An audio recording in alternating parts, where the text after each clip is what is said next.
Bismillahirrahmanirrahim. Assalamualaikum warahmatullahi wabarakatuh. Apa khabar murid-murid tahun 1? Sihat ke semua? Cikgu harap semua murid tahun 1 sentiasa sihat dan terus bersemangat meneruskan PDPR di rumah masing-masing. Macam mana pembelajaran kamu di rumah? Cikgu harap semua baik-baik sahaja.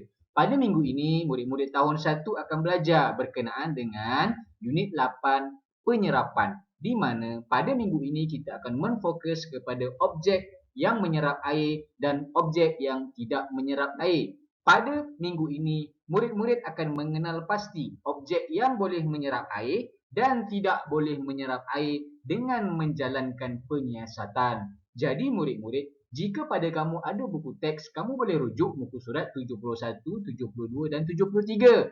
Ada tentang topik yang kita akan belajar pada hari ini. Seterusnya, untuk tugasan yang cikgu nak kamu selesaikan pada minggu ini, kamu hendaklah buka buku aktiviti muka surat 49 dan muka surat 51.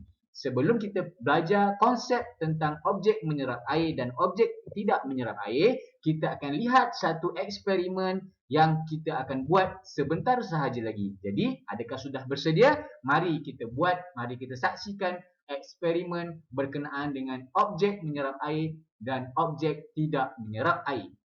Baik murid-murid, cikgu akan tunjukkan eksperimen objek menyerap air dan objek yang tidak boleh menyerap air pada minggu ini. Jadi berdasarkan hasil kajian kita akan dapat bezakan yang mana satu objek yang boleh menyerap air, yang mana satu objek yang tidak boleh menyerap air.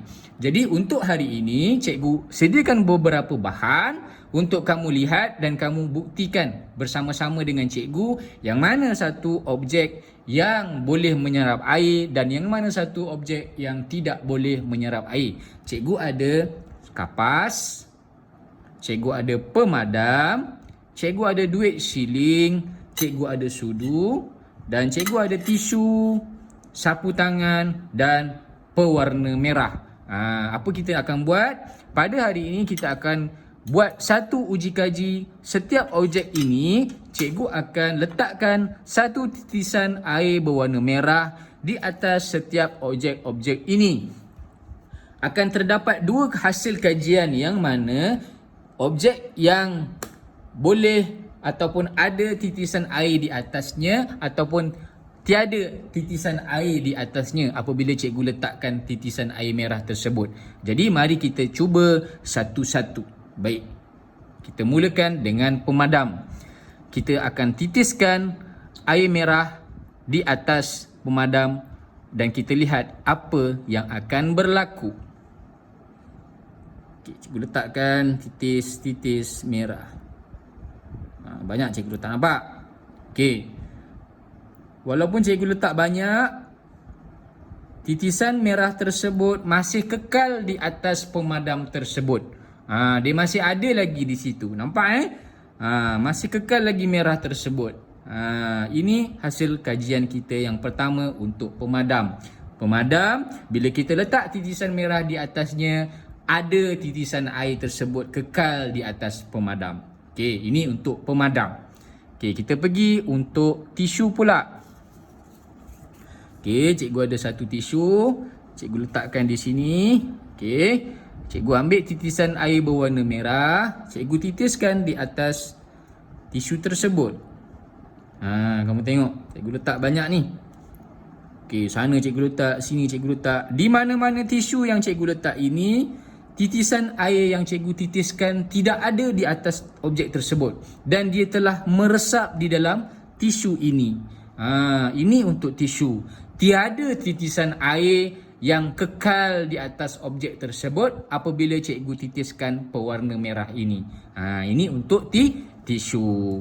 Okey, kita pergi kepada yang objek yang lain. Kita pergi beralih kepada duit siling pula. Apa akan jadi pada duit siling kamu rasa bila cikgu titiskan air berwarna merah di atasnya? Okey, kamu tengok Okey, cikgu letak di sini, di sini, di sini, di sini, di sini, di sini, di sini. Apa yang berlaku? Titisan merah ini tetap berada di atas duit siling tersebut. Dia tak hilang, dia tak meresap pun di dalam duit shilling tersebut. Masih kekal lagi berada di situ. Okey, ini untuk duit shilling. Okey, untuk duit shilling. Seterusnya, cikgu pergi kepada kapas pula. Cikgu ada kapas ni kan. Kamu tengok. Apa akan berlaku kalau cikgu letak titisan merah? Siapa jawab betul? Okey, kita tengok apa yang akan berlaku. 1, 2, 3, 4, 5, 6, 7, 8, 9, 10. Apabila cikgu letakkan banyak mana pun titisan merah di atas kapas ini, titisan tersebut hilang dan tidak ada titisan air merah pun yang kekal di atas kapas itu. Tiada titisan air di atas kapas. Okey. Sekarang kita pergi kepada sudu pula. Kamu rasa apa yang akan jadi dekat sudu? Okey. Letakkan titisan merah di atas sudu tersebut. 1, 2, 3, 4, 5, 6, 7, 8, 9, 10. Cikgu habiskan.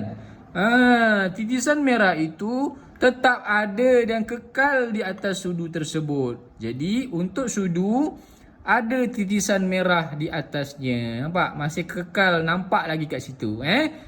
Itu untuk sudu. Akhir sekali, kita tengok untuk sapu tangan pula. Rasa-rasa sapu tangan apa jadi kat sapu tangan bila cikgu letakkan titisan merah? Okey, kamu tengok. 1, 2, 3, 4, 5, 6, 7. Cikgu letak semua. Apa akan jadi? Apa yang berlaku tu? Tidak ada titisan merah di atas sapu tangan ini. Tak ada dah. Dia dah meresap masuk di dalam sapu tangan ini. Jelas murid-murid?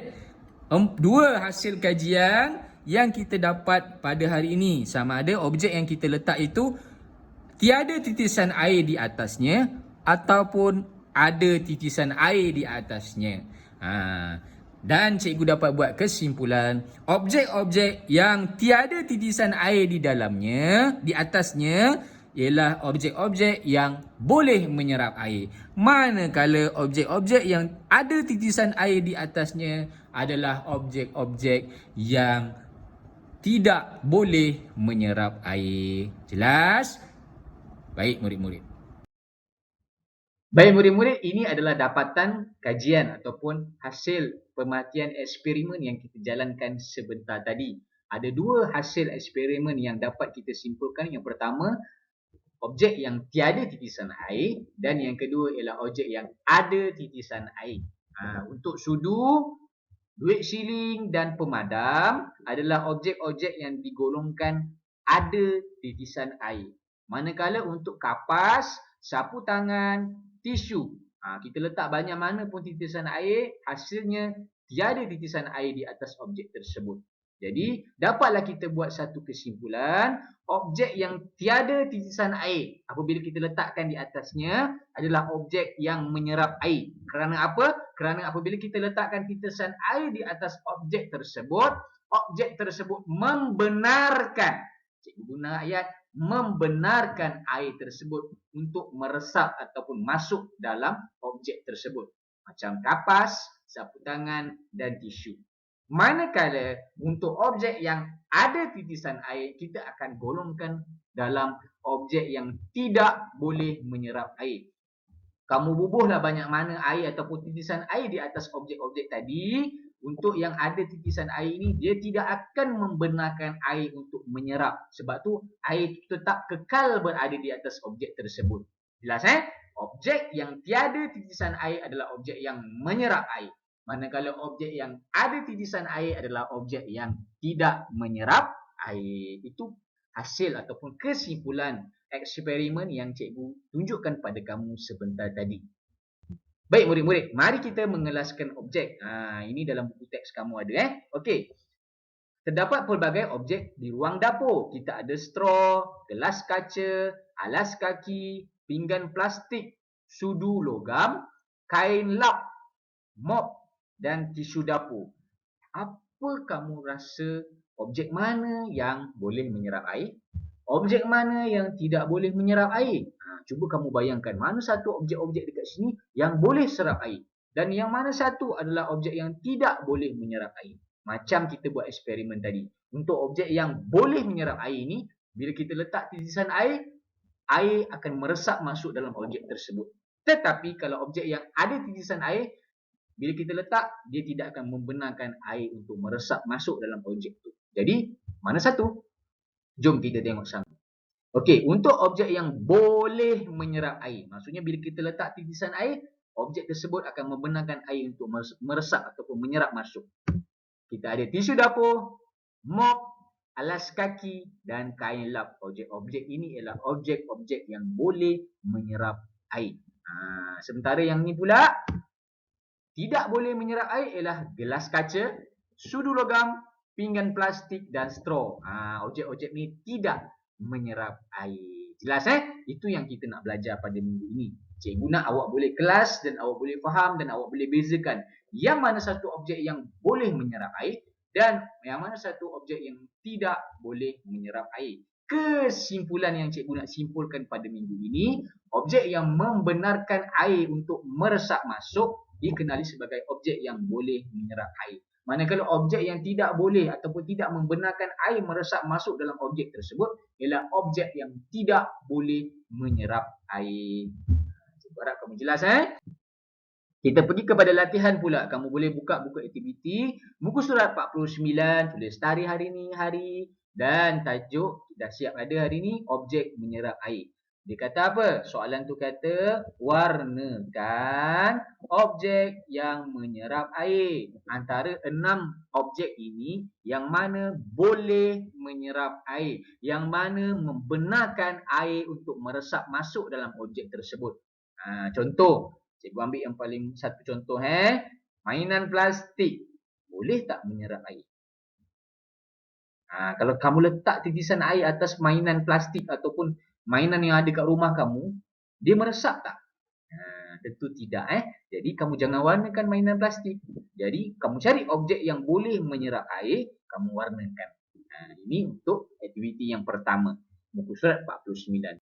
Untuk aktiviti yang kedua, kelaskan objek-objek berikut mengikut kumpulan yang betul. Objek yang boleh menyerap air dan objek yang tidak boleh menyerap air. Ini ada 6. Ada belon, kain lap, tisu dapur, cermin muka, kertas dan sudu besi. Yang mana objek yang boleh menyerap air, kamu tulis dekat ruangan yang disediakan. Jangan lukis, tulis sahaja.